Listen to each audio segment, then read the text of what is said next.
بسم اللہ الرحمن الرحیم۔ السلام علیکم ورحمۃ اللہ وبرکاتہ۔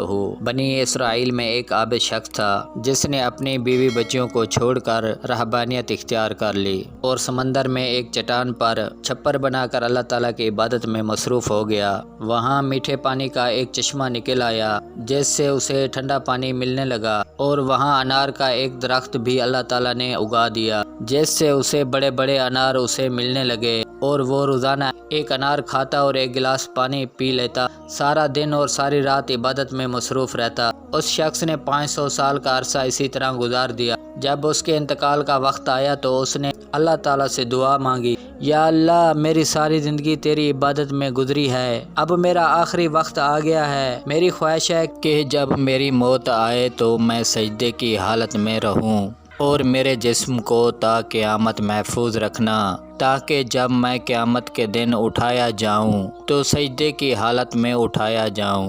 اللہ تعالیٰ نے اس کی دعا قبول کر لی اور سجدے کی حالت میں اس کا انتقال ہو گیا۔ رسول اکرم صلی اللہ علیہ وآلہ وسلم نے ارشاد فرمایا کہ آج اس کا جسم سجدے کی حالت میں موجود ہے۔ رسول اکرم صلی اللہ علیہ وسلم نے ارشاد فرمایا کہ مرنے کے بعد بارگاہ الہی میں جب اس کی پیشی ہوئی تو اللہ تعالیٰ نے ارشاد فرمایا، اے میرے بندے، میں نے اپنے فضل و کرم سے تجھے بخش دیا ہے، اور ملائکہ کو حکم دیا کہ میرے اس بندے کا نام جنت کی اعلیٰ مقام میں لکھ دو۔ تو اس کے دل میں خیال پیدا ہوا کہ میں نے 500 سال تک عبادت کی، بچوں کو چھوڑ دیا اور ساری دنیا سے بے خبر ہو کر سمندر کی چٹانوں پر بیٹھ کر عبادت میں مصروف رہا، اور آج اللہ تعالیٰ فرماتے ہیں کہ میں نے تجھے اپنے فضل و کرم سے بخش دیا، تو میری وہ عبادت کہاں گئی؟ کم از کم میرے دل جوئی کے لیے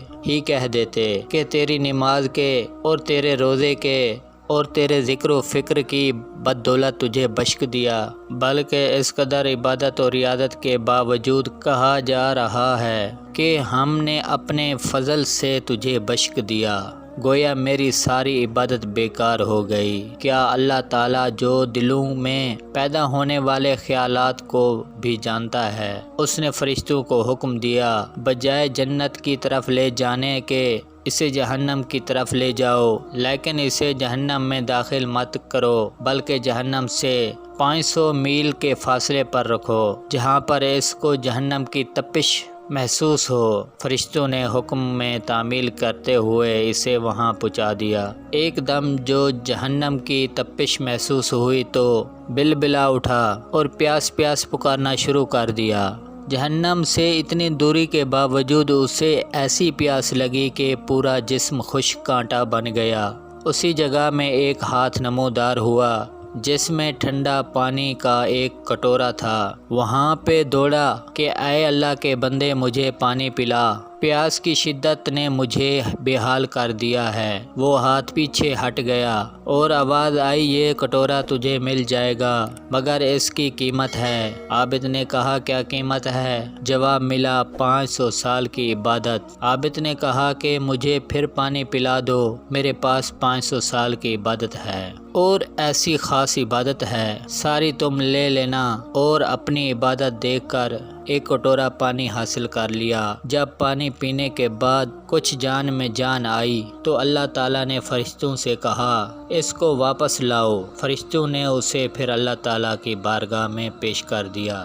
اللہ تعالیٰ نے فرمایا، اے میرے بندے، تو نے 5 سال کی عبادت ایک پانی کے کٹورے کے لیے دے دی ہے، لیکن دنیا میں تو 5 سال تک جو چشمے کا ٹھنڈا پانی پیتا رہا اس کا حساب دے۔ سمندر کی چٹان پر میں نے تیرے لیے انار کا جو درخت لگایا تھا اور تو 5 سال تک اس کا پھل کھاتا رہا، اس کا حساب دے۔ تو نے دنیا میں میری عبادت کردہ ہوا کے جتنے سانس لیے ان کا حساب دے، ان کے بدلے تیرے پاس کتنی عبادت ہے۔